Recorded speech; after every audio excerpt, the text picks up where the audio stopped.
வணக்கம் சொந்தங்களே. நம்ம சேனல் சான்றோர் வாக்கு. நான் உங்கள் மகேஸ்வரி. நம்மளோட சேனலில் யாரை பற்றி பார்க்க போகிறோம் அப்படின்னா, ஆண்டாளும் ஈர்ப்பு விதியும் இதை பற்றி தான் நம்ம பார்க்க போகிறோம். நமக்கு தெரிஞ்ச இந்த ஈர்ப்பு விதி, லா ஆஃப் அட்ராக்ஷன் அப்படின்னு சொல்கிறது இப்போ தான் அறிமுகப்படுத்தப்பட்டது. இதுக்கப்புறம் இப்போ புது மனிதர்களால் தான் இப்போ இது அனுபவிக்கப்பட்டு ஆராயப்பட்டு இது வழிநடத்தப்படுது அப்படின்னு நம்ம நினச்சிக்கிட்டு இருக்கோம். இது கண்டிப்பாக தவறானது. ஏன்னா இந்த ஈர்ப்பு விதியை இதுக்கு முன்னாடி வாழ்ந்த நம்ம முன்னோர்கள் பயன்படுத்தி அவங்களோட வாழ்க்கையை செம்மையாக சிறப்பாக வாழ்ந்திருக்காங்க. அவங்க யாருன்னு பார்த்தா நம்மளோட தெய்வப்பெண் ஆண்டாள். 7ஆம் நூற்றாண்டை சேர்ந்த ஆண்டாள் இந்த ஈர்ப்பு விதியை அவங்களோட தெய்வப்பெண் அப்படின்னு சொல்லலாம். அவங்க இந்த ஈர்ப்பு விதியை பயன்படுத்தி எப்படி அவங்களோட வாழ்க்கையை வெற்றி கொண்டாங்க அப்படின்றத பற்றி தான் இப்போ நம்ம பேச போகிறோம். ஆண்டாளை பொதுவாகவே சொல்லுவாங்க, கனவு கண்டு காட்சிப்படுத்தி கண்ணனை கைப்பற்றியவள் அப்படின்னு சொல்லுவாங்க.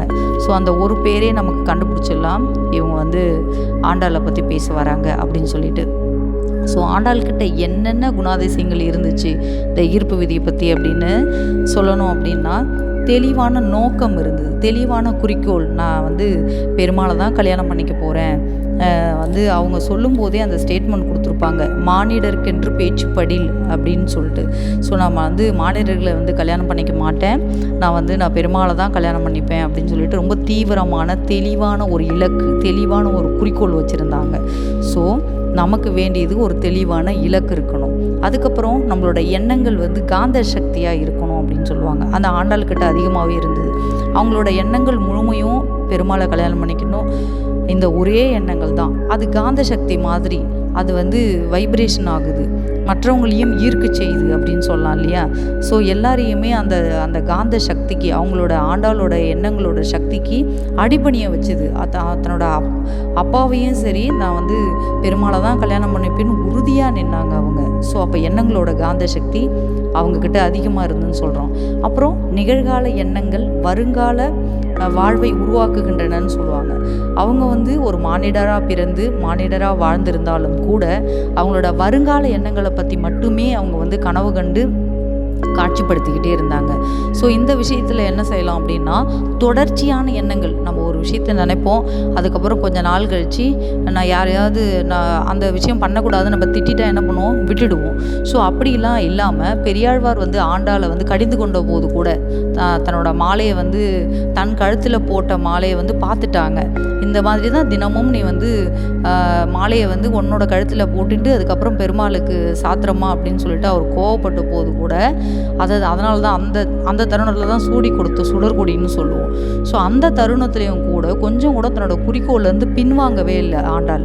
ஸோ ஆண்டாளோட ஸ்பெஷாலிட்டி அப்படின்னு சொன்னால் அதுதான் சொல்கிறாங்க, தொடர்ச்சியான எண்ணம், தான் கொண்ட குறிக்கோளில் தொடர்ந்து நீடித்து நிலைத்த தன்மையோடு இருக்கிறதுன்னு சொல்கிறாங்க. அடுத்தது அன்பு உணர்வு தான் மிக உயர்ந்த அலைவரிசைன்னு சொல்லலாம். ஸோ அவங்க எப்போவுமே தான் கொண்ட கொள்கையில் எப்போவுமே தனக்கு பிடித்த பெருமாளோடு எப்போவுமே அன்பு உணர்வோடு இருந்தாங்க. தன்னோட பெருமாளோட அவதாரங்கள் நிறைய அவதாரங்கள் இருக்கிறச்ச அவர் ஒவ்வொரு அரக்கனையோ அசுரனையோ தேவையில்லாத எதிர்மறை சக்திகளை அழித்ததை எல்லாம் சுட்டி காட்டி தன்னோட அன்பானவன், தனக்கு பிடித்தவன், தனக்கு பிடித்த ஒரு நபர் அப்படின்றத அடிக்கடி அவங்க சிந்தனை பண்ணிக்கிட்டே இருந்தாங்க. அடுத்ததாக சொல்ல போனோம் அப்படின்னா, நாளைய தினத்தை கட்டமைக்கிறது. இன்றைக்கே அதை பற்றி நேர்மறை உணர்வோடு இருத்தல் அப்படின்னு சொல்லுவாங்க இல்லையா. ஸோ என்றைக்கும் நடக்க போகிற கல்யாணத்தை பற்றி இப்போவுமே அவங்க கனவு கண்ட ஆரம்பித்தாங்க. வாரணம் 1000 சூழ வளம் செய்து அப்படின்னு நம்ம பாடல் படிக்கிறோம். ஸோ நாச்சியார் திருமொழியாக இருக்கட்டும், திருப்பாவையாக இருக்கட்டும், இந்த 2 புத்தகங்கள்லேயும் வர பாடல்கள் அனைத்துமே நமக்கு எதை சொல்லுது அப்படின்னா, நாளைய தினத்தை நமக்கு எப்படி வச்சுக்கணுன்றது முன்னாடியே கனவு கண்டு காட்சிப்படுத்தியவள் தான் நம்மளுடைய ஆண்டாள். நம்மளோட பெருமாள் எப்படிலாம் வரணும், 1000 யானைகள் சூழ வளம் செய்து ஊராரெலாம் போயிட்டு பூரண கும்பம் கொடுத்து அவங்கள அழைச்சிட்டு தேவர்கள் தேவர்கள் எல்லாரும் சூழ நம்ம கூட இருந்து அந்த பந்தல்கள் நாட்டி அந்த மணவிழா எப்படி இருக்கணும், இது எல்லாமே கற்பனை செய்து பார்க்குறாங்க ஆண்டாள் அவர்கள். அதுக்கப்புறம் அவங்களோட நன்றி உணர்வு, அவர் எடுத்த அவதாரங்கள் எல்லாத்துலேயும் எதிர்மறையான கேரக்டர், எதிர்மறையான கதாபாத்திரங்களுக்கு கூட பெருமாள் என்ன கொடுத்துருக்காரு, முக்தி கொடுத்துருக்காரு. ஸோ அதை ஒவ்வொரு தடவையும் நினச்சி பார்த்து நன்றி உணர்வோடு இந்த சிசுபாலன் கூட 100 தடவைகள் பண்ணதுக்கு அப்புறமும் கூட அவர்களை மன்னித்து முக்தி கொடுத்த பெருமாள்வன் சொல்லிட்டு நன்றி உணர்வோடு நினைத்து பார்க்குறாங்க ஆண்டாள். அகக்காட்சி படைப்புன்னு நம்ம சொல்லுவோம் ஈர்ப்பு விதியில். ஸோ நம்மளோட காட்சி படைப்பு அதுதான் கனவு கண்டு காட்சிப்படுத்தியவள் அப்படின்னு சொல்கிறது. தினந்தோறும் காட்சிப்படுத்தி தன்னோட மாலையை பெருமாள் மாலையை தன்னோட கழுத்தில் போட்டுண்டு காட்சிப்படுத்தி பெருமாளுக்கே சூட்டுற மாதிரி தன்னோட கைகளால் சூட்டுற மாதிரி படுத்திக்கிட்டே இருந்தாங்க ஆண்டாள். வேண்டியதை மட்டும் எதிர்பார்ப்பது, நமக்கு வேண்டாத விஷயத்தை வந்து பேசுறதும் கிடையாது, செய்யறதும் கிடையாது. அப்போ எண்ணம் சொல் செயல் எல்லாமே நமக்கு வேண்டியதை பற்றி மட்டுமே பேச வேண்டும் அப்படின்றது ஆண்டாள் கிட்ட இருந்தது. அப்புறம் ஒரு நாளோட இறுதியிலையும் சரி ஒரு நாளோட துவக்கத்துலேயும் சரி எப்போவுமே ஆண்டாள் தன்னோட பெருமாளை பற்றி மட்டுமே நினச்சிக்கிட்டு இருந்தாங்க. ஸோ அது வந்து அதிகமாக வந்து தன்னோட காந்த சக்தியை வந்து தன்னோட எண்ணங்களோட அலைவரிசையை வந்து பிரபஞ்சத்துக்கு கொண்டு போகிறதுக்கு ஏதுவாக இருந்ததுன்னு சொல்லலாம்.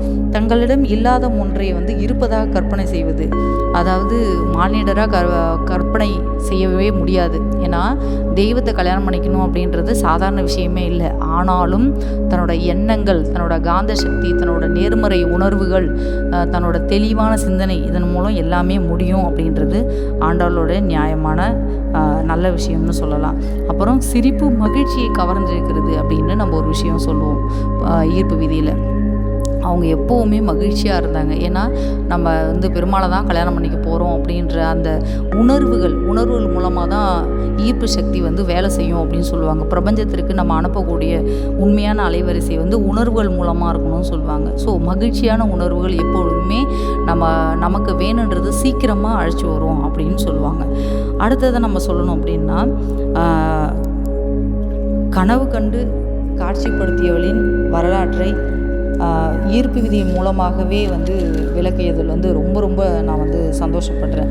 ஸோ ஆண்டாளோட ஒவ்வொரு சின்ன சின்ன அசைவுலையும் கூட அவர் வந்து ஈர்ப்பு விதியை பயன்படுத்தியிருக்காங்க. 7ஆம் நூற்றாண்டிலே பயன்படுத்தப்பட்ட ஈர்ப்பு விதி அதுக்கப்புறம் தான் கொஞ்சம் கொஞ்சமாக மானிடர்களால் பயன்படுத்தி இப்போ வந்து நம்ம அனைவரும் அதை வந்து வழிநடத்தி செல்லும்படி அமைஞ்சிருக்கு. ஸோ ஆண்டாள் போலவே கனவு கண்டு நம் அத்தனை ஆசைகளையும் நிறைவேற்றி கொள்ள ஆண்டாளின் அருளை வேண்டி நிற்போம். நன்றி.